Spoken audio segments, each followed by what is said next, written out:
1800 hours Pakistan Standard Time. Assalamu alaikum. This is Radio Pakistan. The news read by Daman Zaman. The headlines.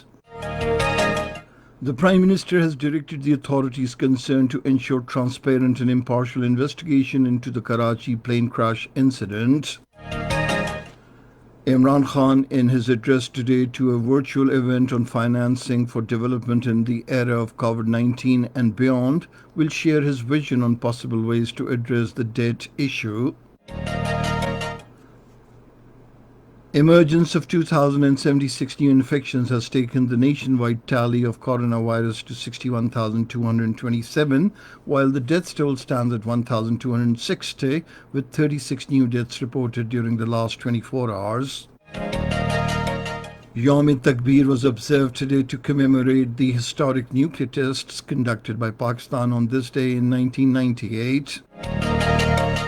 In occupied Kashmir, the Indian authorities have extended the ban on high-speed internet service in the territory to further victimize Kashmiris who are already suffering due to military siege and coronavirus outbreak. A leading Chinese newspaper, the Global Times, has warned that if India failed to stop provocations against China, it would impact on Beijing-New Delhi ties. And now the news in detail. Prime Minister Imran Khan has directed the authorities concerned to ensure transparent and impartial investigation into the Karachi plane crash incident. He was chairing a meeting in Islamabad today in which he was briefed about the progress made so far in the investigation of the passenger plane incident. The Prime Minister said all facts and details of the investigation about the plane crash will be made public. He directed to give compensation amount to the bereaved families of the martyred passengers. Imran Khan said a package is also being prepared for those whose properties and houses were damaged in the incident. Terming the Karachi plane crash as a major tragedy, he said we share the grief of the bereaved families in this difficult hour. The Prime Minister directed the Civil Aviation, Pakistan International Airlines and other relevant institutions to take steps towards making the air travel safe. The Aviation Minister Ghulam Sarwar says provisional investigation report of the PIA airplane crash will be put before the Cabinet and made public on the 22nd of next month. Addressing a media briefing in Islamabad today, he said investigation process will be free, fair and transparent and without any influence. The aviation minister said the report will not give reprieve to any person responsible for the incident. He said investigation board has the authority to include any stakeholder during the investigation. The minister said recorders for voice conversation and data have been recovered, which will be taken to France by an Airbus team for decoding and further analysis. Ghulam Sarwar said 51 bodies have been identified so far after their DNA tests were held and handed over to their relatives. He said remaining bodies are in various morgues and are being DNA tested. He said the government will give a compensation of 1 million rupees each to the relatives of the deceased. He said the insurance money will be in addition to this amount. Prime Minister Imran Khan will participate in a virtual high-level event today on financing for development in the era of COVID-19 and beyond. The event is being hosted by the Prime Minister of Canada, Jamaica and United Nations Secretary General. Prime Minister Imran Khan, in his address, will share his vision on possible ways to address the debt issue and the enormous financial challenges facing the developing countries. The emergence of 2,076 new infections has taken the nationwide tally of coronavirus to 61,227. 22,037 cases have so far been detected in the Punjab, 24,206 in Sindh, 8,483 in Khyber Pakhtunkhwa, 3,616 in Balochistan, 2,015 in the Islamabad Capital Territory, 651 in Gilgit-Baltistan, and 219 cases have been detected in Azad Kashmir. 20,231 patients have so far recovered from the virus, while the death toll stands at 1,260, with 36 new deaths reported. It is announced with profound grief and sorrow that two employees of Radio Pakistan succumbed to coronavirus today. Mohammad Ashfaq, a senior broadcast engineer, and Huma Zafar, an Urdu newscaster, died from the virus.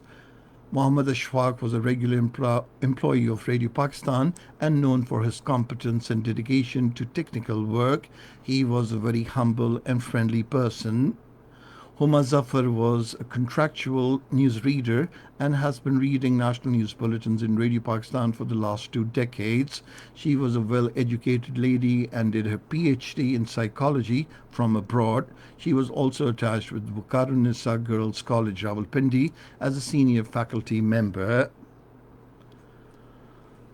The Information Minister, Senator Shibli Faraz, has expressed grief and sorrow over the death of senior journalist Fakhruddin and two employees of Radio Pakistan due to coronavirus. In a statement, he said media, along with doctors, nurses, and paramedics, is playing the frontline role in the war against corona.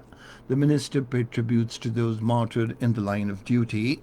Shibli Faraz also prayed for a high eternal place for the deceased and to grant fortitude to their family members to bear the irreparable loss.